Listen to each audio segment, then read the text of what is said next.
Bonjour tout le monde, j'espère que vous allez bien. Je vous retrouve pour une vidéo qui va parler donc de cette nouvelle lune en Vierge. Donc, nouvelle lune en Vierge le 3 septembre 2024. Cette nouvelle lune amorce un changement après cette pleine lune que nous venons de passer, qui était assez remuante aussi. Avec la Vierge, c'est le début de la quête spirituelle volontaire, la recherche du Graal intérieur. Donc, le mot d'ordre de cette pleine lune va être de s'individualiser en étant soi-même, sans s'abandonner pour plaire à autrui, à l'autre, ou se perdre dans ce que l'on fait sous prétexte d'obtenir reconnaissance de sa valeur et de ne pas perdre qui que ce soit ou quoi que ce soit. Donc nous sommes aussi dans le portail de la trahison.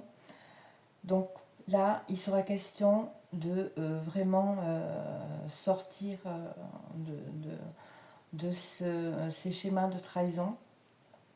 Et il va nous appartenir de nous mettre à l'écoute de nous-mêmes si l'on ne veut pas qu'un traître prenne le visage de la trahison envers notre être intérieur. Donc, je rappelle, la trahison, c'est quoi? C'est aussi des mensonges, de la manipulation, des non-dits, c'est des critiques, des jugements. Donc ça peut être prendre aussi des apparences d'avarice. Ça va être tout ce qui est relatif au contrôle. C'est-à-dire, ça peut être de l'abus d'autorité. Vous pouvez être victime d'abus d'autorité, de manipulation. C'est un cercle infernal aussi, parce que souvent, vous allez rencontrer des personnes qui vont vous jouer avec vos sentiments, donc qui vont utiliser votre émotionnel, vos blessures pour vous manipuler, pour arriver à vous faire quelque chose qu'ils souhaitent eux. C'est vraiment pour obtenir quelque chose. Donc on peut vous faire vous sentir coupable à leur place. Vous voyez, c'est vraiment un ensemble. Donc ça peut prendre, comme je vous ai dit, des allures d'autoritarisme envers vous, de l'abus de pouvoir, du chantage, vous prendre par les sentiments, par la pitié, par vos blessures, etc. Donc voilà. Et là, on est là pour justement un nouveau départ et sortir de ces schémas et ne plus se trahir. Hein. Donc, cette nouvelle lune, elle intervient le mardi 3 septembre. Le mardi étant le jour de Mars. Mars représente les énergies physiques et matérielles.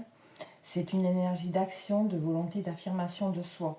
C'est l'élan vital qui nous permet d'agir, d'avancer, de nous battre dans la vie, souvent relié aux activités professionnelles et aux désirs sexuels. Donc Mars, c'est j'agis. Donc Mars est relié à la tête, aux muscles et à la vésicule biliaire. Alors, je vous parle de ça parce que c'est vraiment relié avec la Vierge. Donc, la vésicule biliaire, c'est l'organe qui va stocker la bile avant qu'elle parte vers les intestins. La bile étant un suc digestif qui permet de dégrader les lipides dans les aliments. Ce qui est fortement lié au signe de la Vierge, qui par analogie dans le corps est relié aux intestins, qui est également le siège de nos émotions. Et les émotions sont souvent représentées par l'eau, qui est également en lien avec le signe opposé à la Vierge, donc le poisson. Donc comme vous pouvez le voir, tout est en lien. Donc Mars, c'est un régénérateur des forces vitales, un purificateur qui assure un cycle nouveau et transmute la mort en une nouvelle vie. D'ailleurs, on retrouve cette concordance dans l'heure de cette nouvelle lune, qui est 3h55.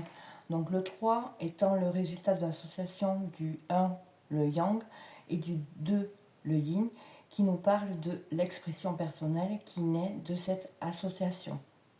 Vous voyez, de vraiment savoir s'écouter à l'intérieur et de poser des actions en fonction de cette écoute. Nous avons 55 minutes, donc on prend le 5 qui représente la liberté personnelle, que l'on obtient souvent en s'exprimant, en exprimant son être. Et comme il est doublé, là, ça nous donne un 10 en réduction théosophique, ça nous donne le 1. Le 1, c'est le nouveau commencement, le nouveau cycle. Et c'est évidemment en concordance avec la période de l'année dans laquelle nous nous trouvons, car l'année est découpée en 3 cycles de 4 mois. Donc de janvier à février, ça va être relatif à ce qu'on va semer. De mai à août, ça va être la production. Et de septembre à décembre, ça va être la moisson, la récolte. Donc septembre, c'est le premier mois de ce cycle de 4 mois de moisson. Il est un mois charnière où nous retrouvons aussi l'équinoxe d'automne, qui a aussi son importance. Donc le signe de la Vierge est le dernier signe du quart de la roue zodiacale, qui concerne le travail sur nos dépendances, sur notre rapport à l'autre et au sens large. On a commencé ce quart avec le cancer, le signe du cancer, et là, on est en train de le clôturer avec le signe de la Vierge. Donc l'axe Vierge-Poisson, parce que je prends les opposés, est l'axe du karma, qui fait allusion à la réincarnation et à la survivance des morts au travers de mémoires karmiques, transgénérationnelles, intergénérationnelles. Vous voyez, c'est vraiment arriver à se défaire de ces mémoires qui nous impactent. Donc la Vierge est emplie à la fois de refoulement, d'esprit de recherche, d'analyse et d'esprit critique envers les autres et envers elle-même. C'est avec le signe de la Vierge, 6e du cycle de la roue astrologique, que l'homme prend conscience qu'il a une quête spirituelle à accomplir, qu'il cherche son Graal intérieur. La Vierge et le Poisson sont souvent associés à Déméter et Perséphone, ainsi qu'à Isis et Osiris. N'hésitez pas à aller voir au niveau de l'histoire et du lien avec la Vierge. Ça pourra vous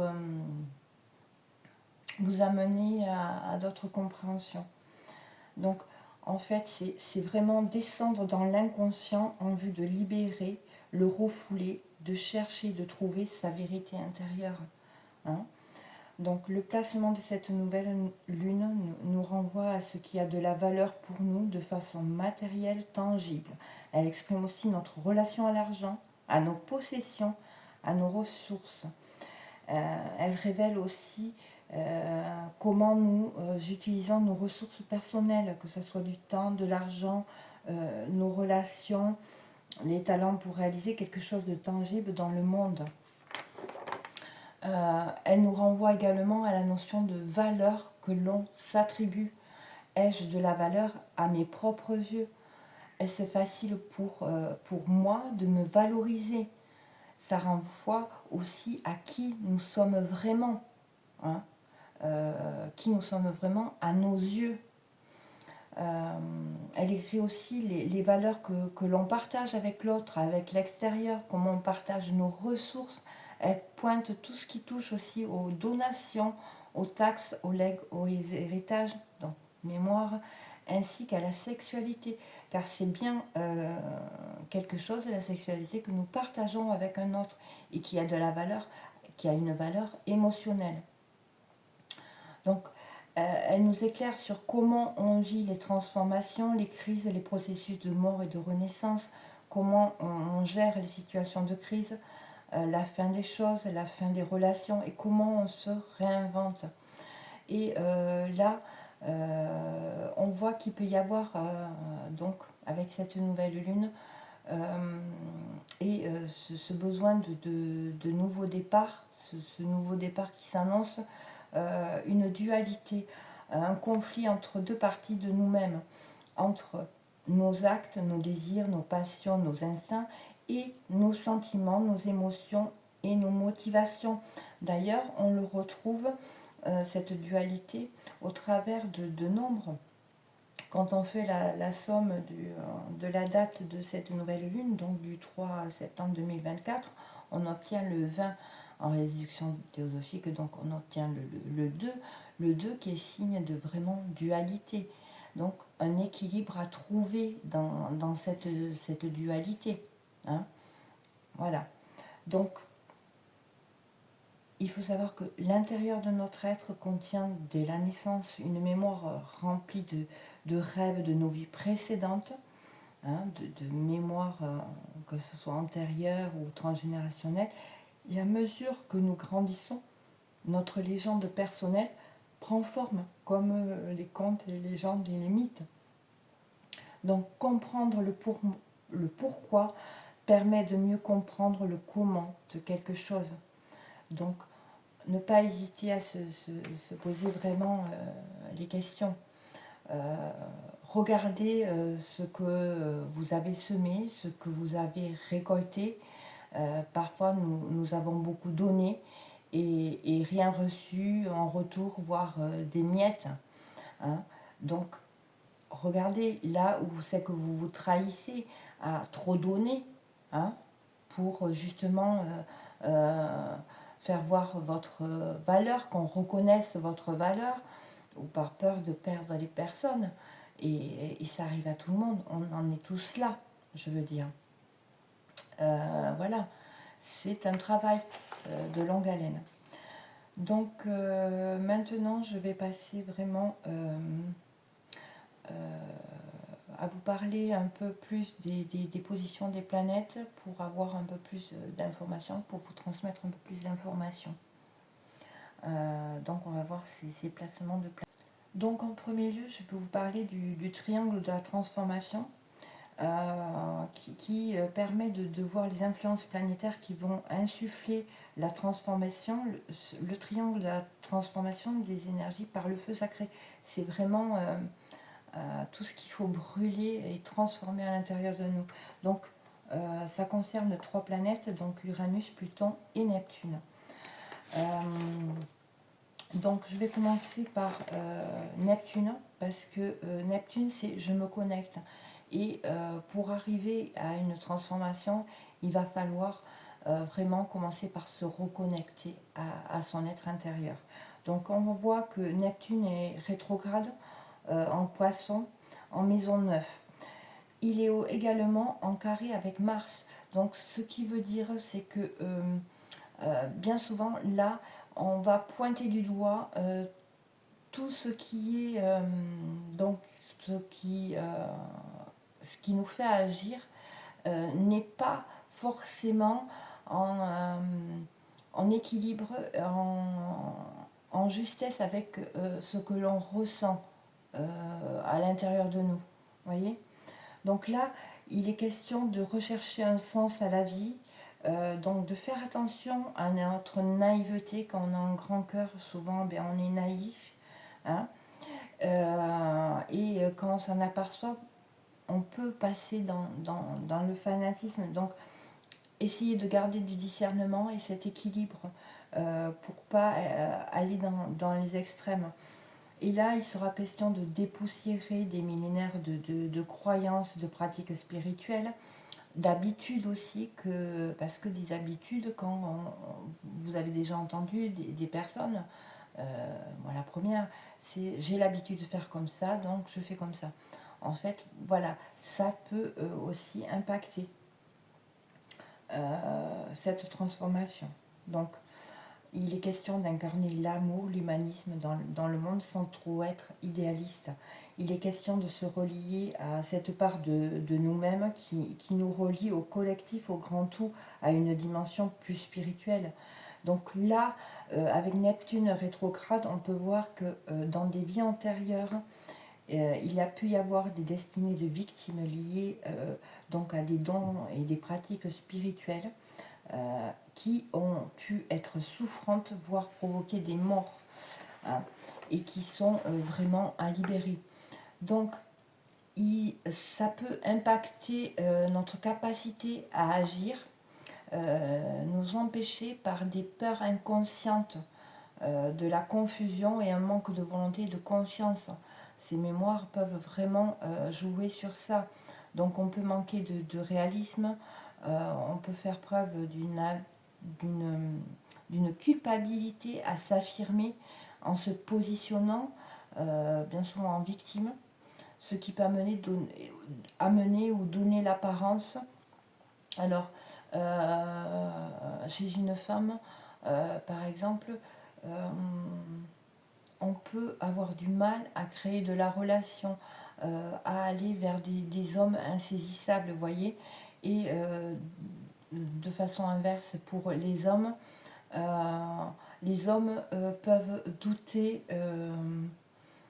douter ou ne pas être clairs avec leur virilité, voyez, quand il y a des mémoires comme cela. Donc, il est question aussi de ne pas s'illusionner sur la relation à l'autre en le rêvant, donc avec une tendance à vouloir fusionner avec son partenaire ou à se sacrifier en passant à côté de l'amour, du fait d'un idéal qui nous rend aveugles parfois. Et on peut aussi également attirer des personnes inaccessibles, comme je le disais, des amours impossibles, voire cachés, ou des personnes à sauver également. Donc, il y a aussi des relations à l'argent, aux questions matérielles qui peuvent être qui peuvent être inconséquents, difficiles, donc avoir des difficultés financières. On peut aussi se leurrer, donc là c'est le cas vraiment de le dire, on peut se leurrer en se mentant, comme leurrer les autres en leur mentant. Et des fois, on n'a pas conscience qu'on se ment à nous-mêmes et donc on va mentir aux autres. Hein. Donc la subjectivité, l'imaginaire et les idéaux peuvent vraiment troubler notre perception du réel. Donc attention à la tendance à écouter le dernier qui parle, à la naïveté, pardon, et à l'influençabilité aussi. Donc la réception, l'intuition, la réceptivité, pardon, je vais y arriver, l'intuition vont favoriser la médiumnité. Les pensées et les expériences peuvent flouer et disperser également hein, votre perception. Donc attention, bien s'ancrer. Donc là, l'essentiel, ça va être vraiment de se reconnecter à notre être intérieur hein, pour pouvoir se transformer. Donc, après, nous avons Uranus qui nous parle de s'individualiser. Donc là, il sera question avec Uranus qui entoure en maison 11, donc qui est également en rétrograde, de transformer, de se réinventer à sa manière. Donc ça peut être sur notre façon de consommer, de produire, d'apprendre l'argent, l'économie, en osant se démarquer, s'engager peut-être pour des causes d'intérêt commun. Donc il sera question là avec Uranus de sortir de la peur de nous démarquer. Il est possible de ne pas vous sentir compris, voire exclu de par vos visions qui vont vous amener à intérioriser vos envies, vos visions, votre conception de la vie, de l'argent, du travail, de les contrôler, de ne pas les exprimer à l'extérieur au travers de vos actes et positionnements. Donc dépasser les épreuves en lien avec le collectif, oser la différence en dépassant les peurs d'insécurité, de privation de liberté. Le défi va être d'oser vivre votre indépendance, votre originalité, votre singularité, sortir des contraintes. Hein. Là, c'est vraiment important. Donc,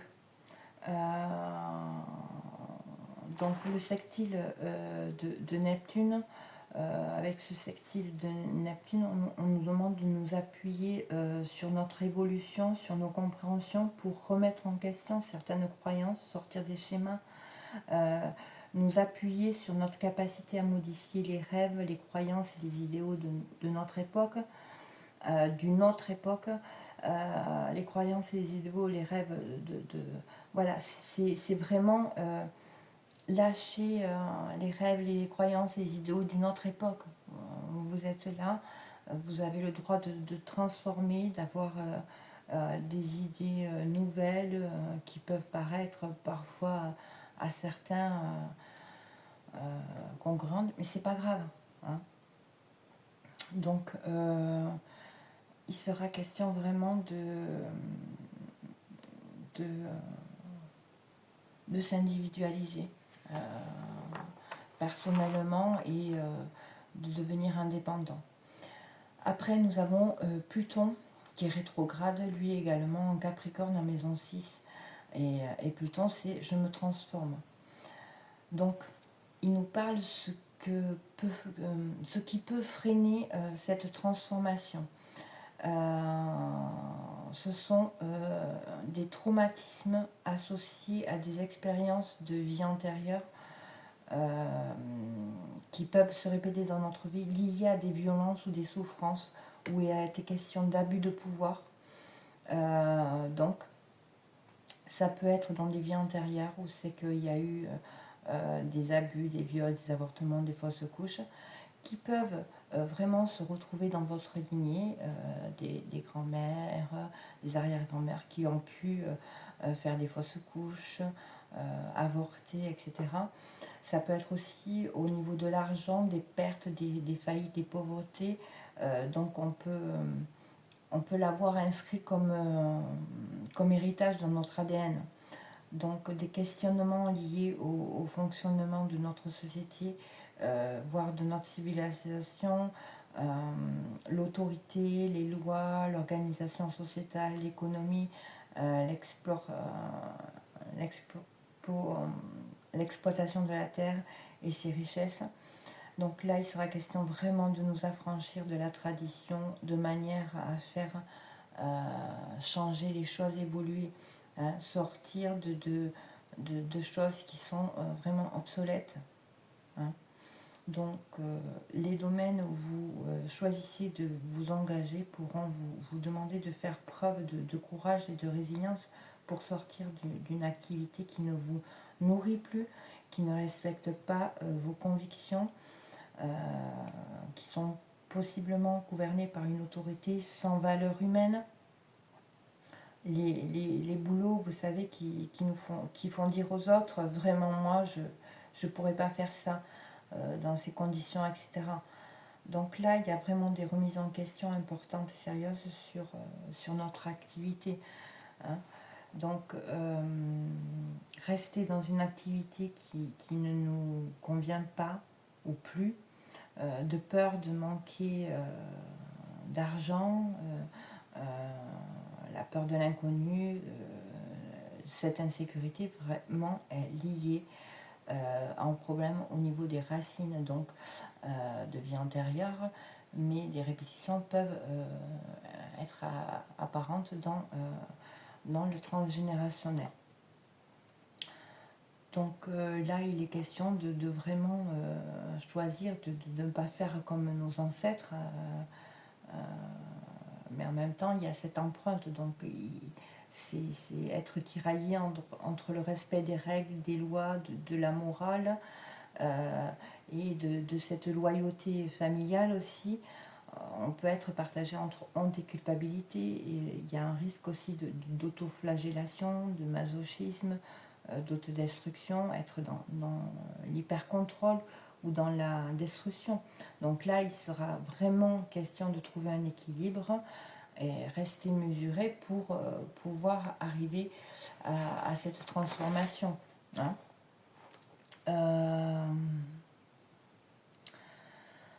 Qu'est-ce que je pourrais dire d'autre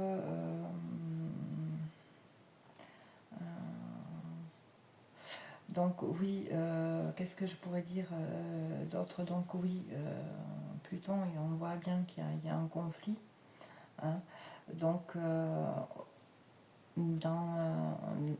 au cours de cette nouvelle lune, on peut se heurter à des incompréhensions vis-à-vis de certaines personnes qui peuvent avoir du mal à suivre nos pensées, qui peuvent être dispersées, qui peuvent leur paraître incohérentes, car il est possible que nos sujets d'intérêt soient atypiques et qui peuvent paraître extrêmement radicales ou décalés ou délirants. Mais n'oubliez pas, dites ce que vous pensez, osez sortir des convenances sociales, hein. Mais c'est vrai que ça peut amener des difficultés dans la communication et ne pas se sentir soutenu dans nos projets. Donc, laissez parler votre créativité, votre originalité.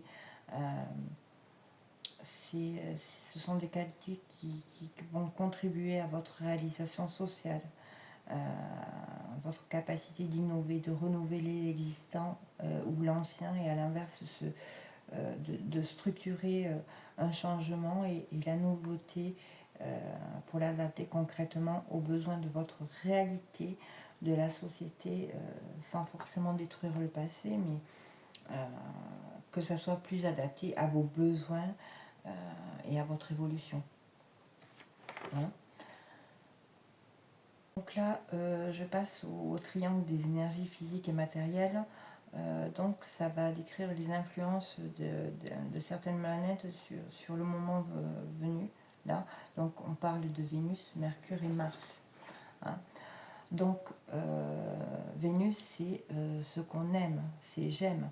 Donc là, on peut retrouver un conflit interne entre besoin d'union avec son être profond, qui on est, et d'un autre côté, ce côté domination, où on a tendance à désirer sans aimer et inversement à aimer sans désirer. Donc cette tension intérieure entre gentillesse et agressivité, entre vouloir plaire et faire ce que l'on veut, une recherche de plaisir qui n'est jamais comblée aussi, qui peut naître, hein, de ce conflit, pouvant nous faire jouer le rôle de victime ou d'agresseur. Donc des conflits de jalousie dans les relations.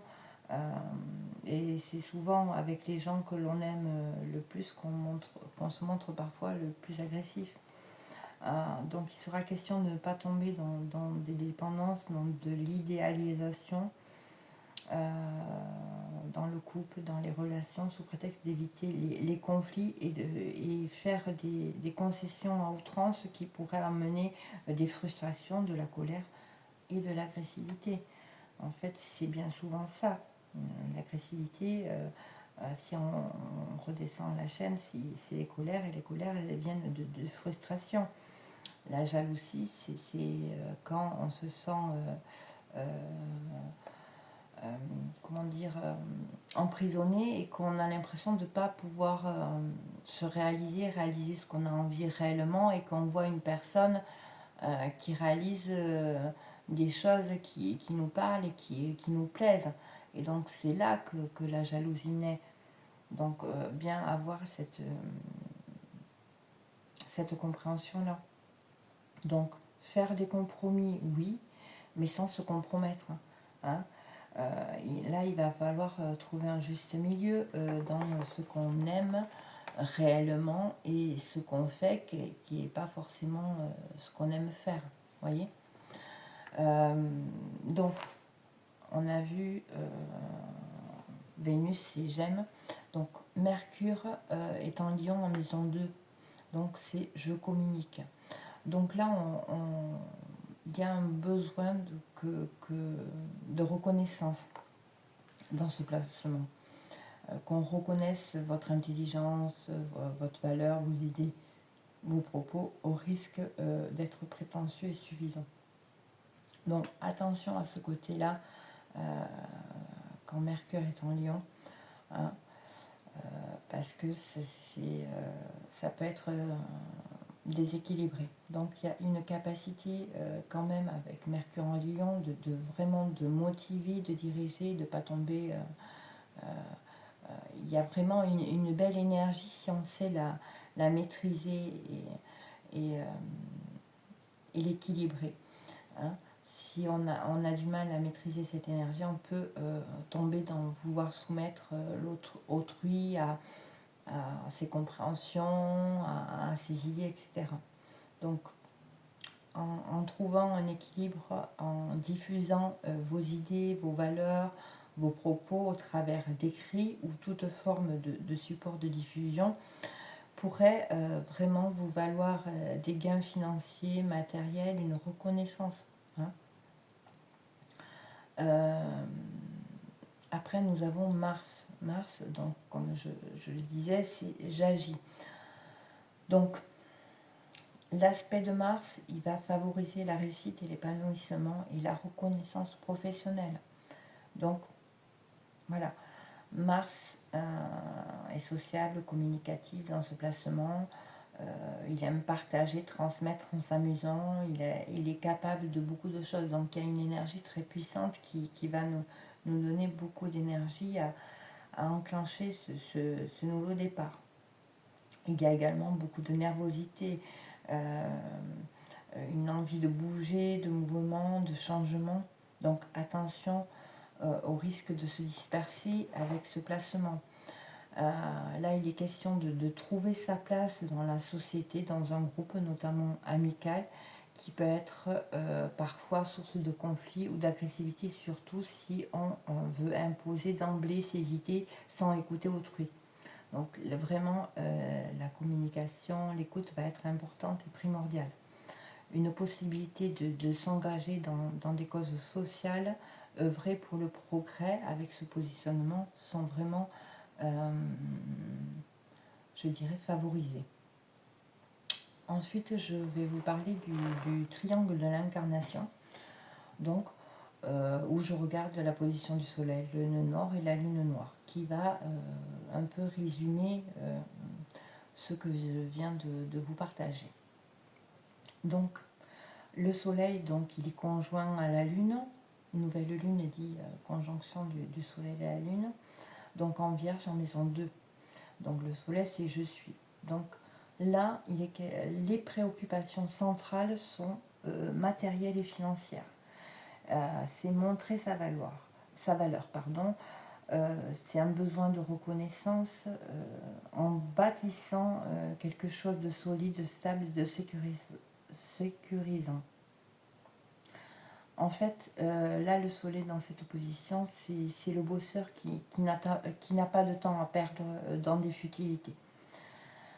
La Vierge, donc, j'analyse, c'est l'introspection, mais attention de ne pas se perdre de ne pas perdre une vue d'ensemble, l'esprit de la chose, le but ultime qui nous pousse à agir.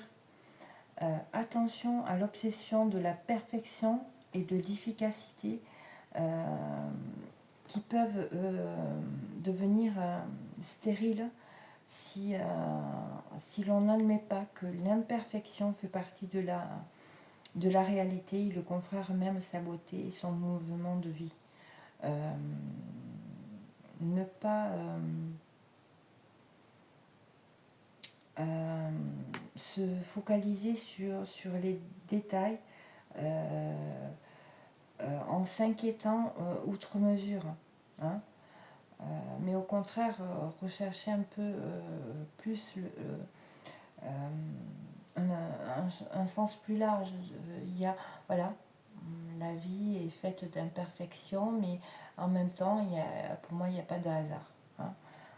Des fois, on se trompe. Vous pouvez voir, des fois, je me trompe de mots, je bredouille. C'est pas parfait. Hein, et c'est ok. Voilà. Donc, ensuite, nous avons le nœud nord qui est rétrograde en bélier, en maison 9. Donc là, qui nous demande de prendre conscience des limites, de nos habitudes, de nos croyances, de nos jugements. Et souvent, c'est attaché à l'histoire de nos origines. Donc, euh, en les remettant à leur place, en s'émancipant de l'étroitesse d'une culture fermée sur elle-même, il est question de pouvoir justement dépasser ça. Donc il est question aussi de sortir de la superficialité, de l'éparpillement. La curiosité naturelle peut être pénalisante parce que on va être dans un manque de profondeur et plutôt attaché à l'apparence avec des peurs sous-jacentes de jugement, où on va préférer faire bonne impression plutôt que d'apporter quelque chose de réel dans la communication. Donc là, il sera question de dépasser la peur de déplaire, de s'engager réellement dans nos relations et être.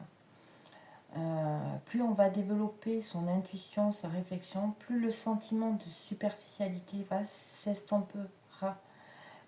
On va gagner en confiance et en estime de soi. Hein. Ça, c'est vraiment la base. Donc là, on peut voir des dépendances par rapport à nos relations, s'en remettre à l'opinion des autres, par peur de se retrouver seul, d'être non compris, pas compris, ou de provoquer des conflits. Ainsi, on fait l'impasse sur nos convictions, sur notre authenticité. Hein, qui n'a pas un jour fermé sa bouche, qui n'a pas exprimé parce qu'elle avait peur de la réaction de l'autre, soit de le blesser, soit ceci, soit cela. Hein. Tout le monde a un jour vécu ce genre de choses. Et justement, le but c'est de dépasser cette crainte-là, ces peurs-là. Et plus on va dépasser, plus on va être authentique. Hein. Donc là aussi, il est question de sortir du fait d'être prêt à tout pour plaire aux autres et avoir, pour avoir des relations harmonieuses. C'est-à-dire que là, à ce moment-là, quand on va tout faire pour plaire, etc., ben, on se trahit. Et donc, ça rejoint bien ce portail de trahison.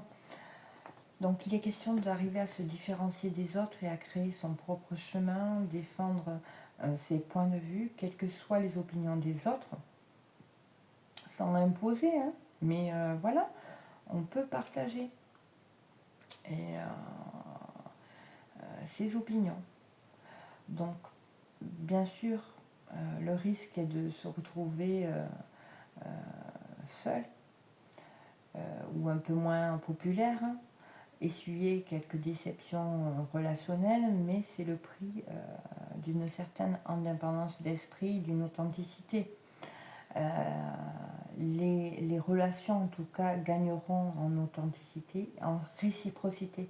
C'est-à-dire que les personnes, une fois que vous êtes authentique, vous avez reconnecté avec l'authenticité de votre être, les personnes avec qui vous allez avoir des relations vont également être authentiques et il va y avoir une réciprocité qui va vraiment vous élever à des niveaux vraiment d'un amour vraiment inconditionnel.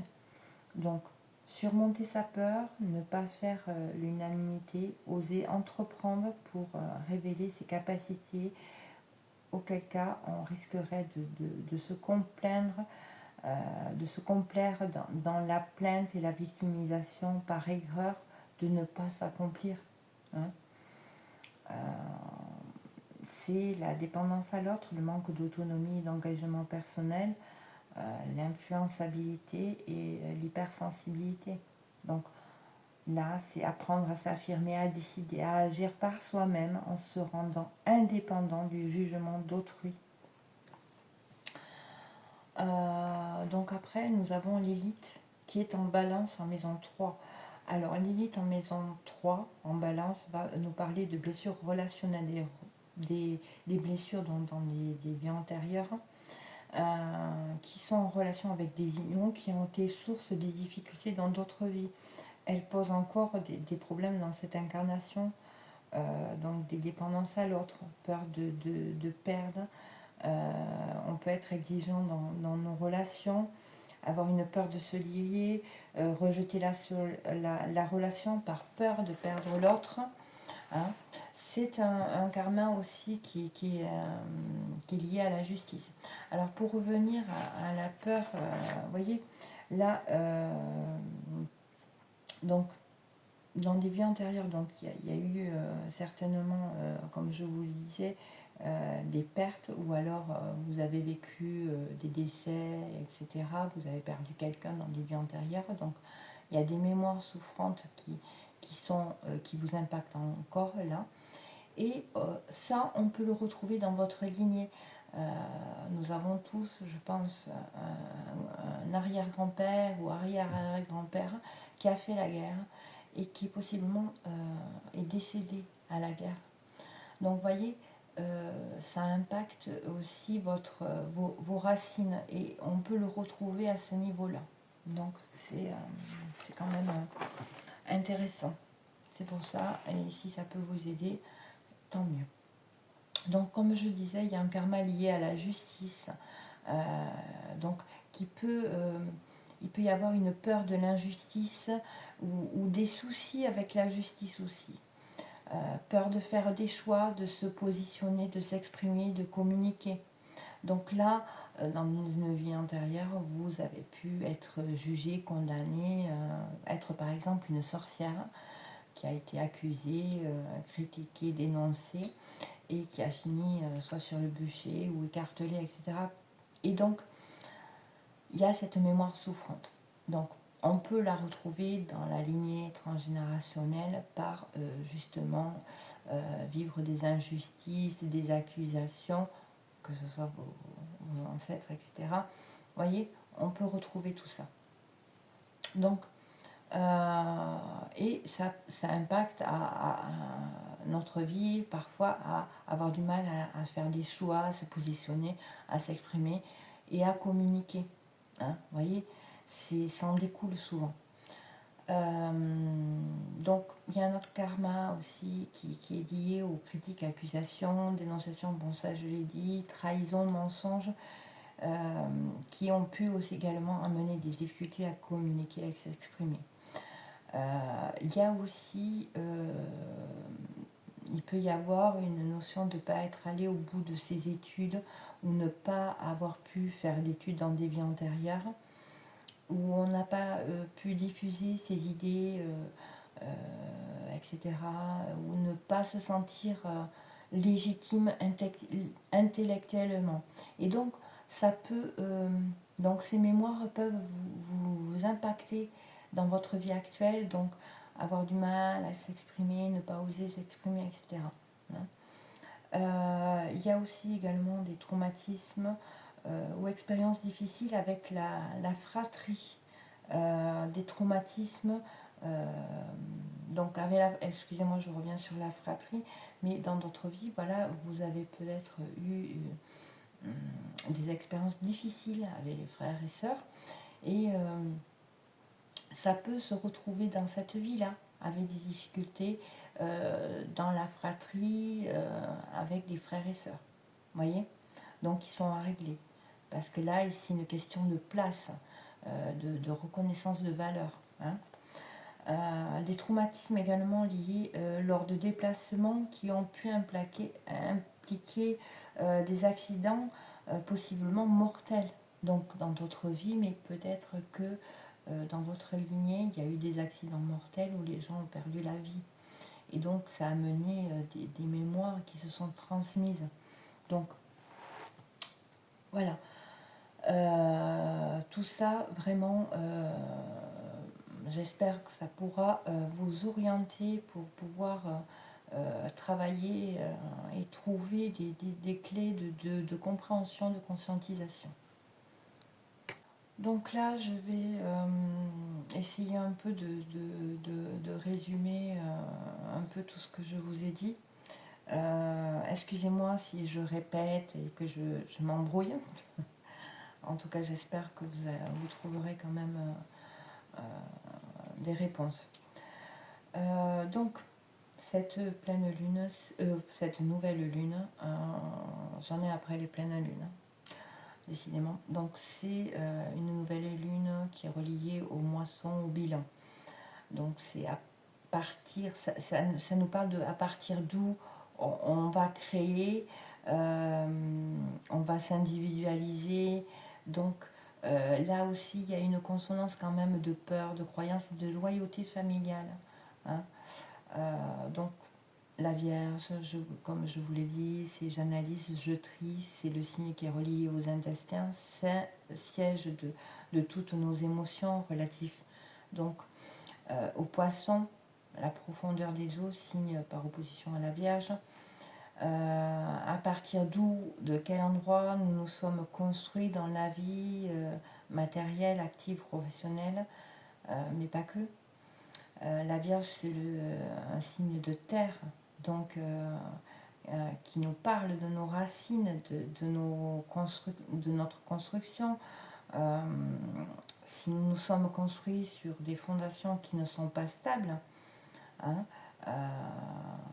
la construction peut s'effondrer comme un château de cartes, ou alors nous pouvons avoir du mal à entreprendre, créer, avoir du mal à se connecter avec son abondance. C'est pour ça que j'insiste sur le fait d'aller descendre dans les racines et essayer de libérer, de nettoyer le plus possible.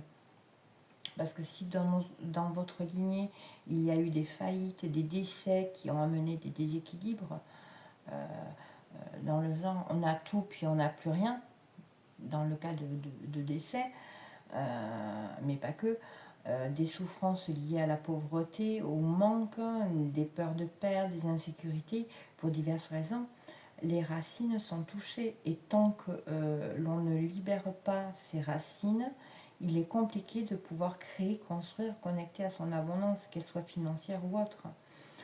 Il peut y avoir eu aussi des trahisons dans la lignée qui peuvent impacter nos relations amicales, amoureuses, professionnelles. Des peurs de déplaire liées à des jugements, à la justice, des condamnations dans des vies antérieures, dans la lignée, etc. Hein. Donc nous avons la possibilité de nous en libérer, hein, de tout ça. C'est la première des choses est de reprendre contact avec nos racines, nos ancêtres, conscientiser leurs épreuves et regarder les répétitions qui se forment dans notre vie. Une fois que nous avons pris conscience de ce qui se rejouait dans notre vie et pourquoi nous avons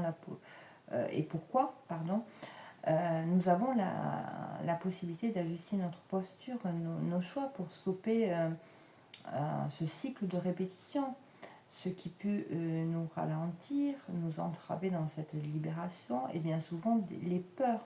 En travaillant sur nos peurs, en ne les laissant plus prendre le contrôle sur nous-mêmes, alors notre âme pourra prendre le contrôle de notre être et nous guider vers pourquoi nous nous sommes incarnés.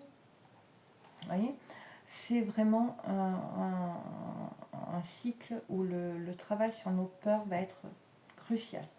La Vierge a pour opposition, comme je vous disais, le signe de Poisson qui est relié à l'eau. L'eau, elle est reliée aux reins et aux peurs. Les reins, ils ont pour rôle de filtrer. Hein. Et en astrologie, on regarde ces oppositions, ces signes opposés, car en comprenant leurs caractéristiques, nous comprenons qu'il faut arriver à trouver un équilibre entre ces deux signes opposés. De plus, nous sommes en année 8 qui demande de rééquilibrer nos énergies, nos éléments intérieurs. Hein.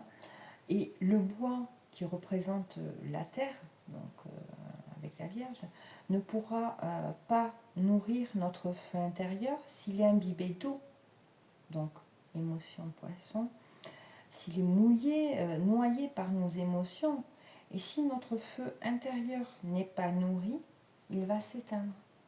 C'est pour ça qu'il est important de garder cette créativité, de faire ce que l'on aime.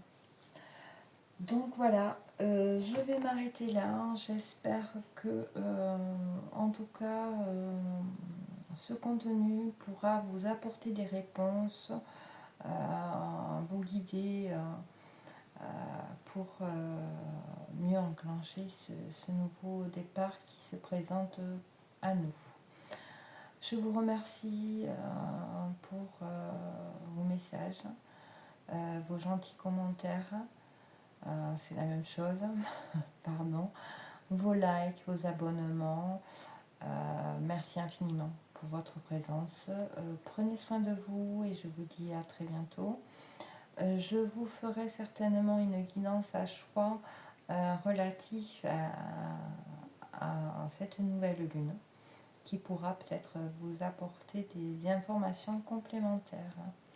Je vous dis à bientôt. Bisous.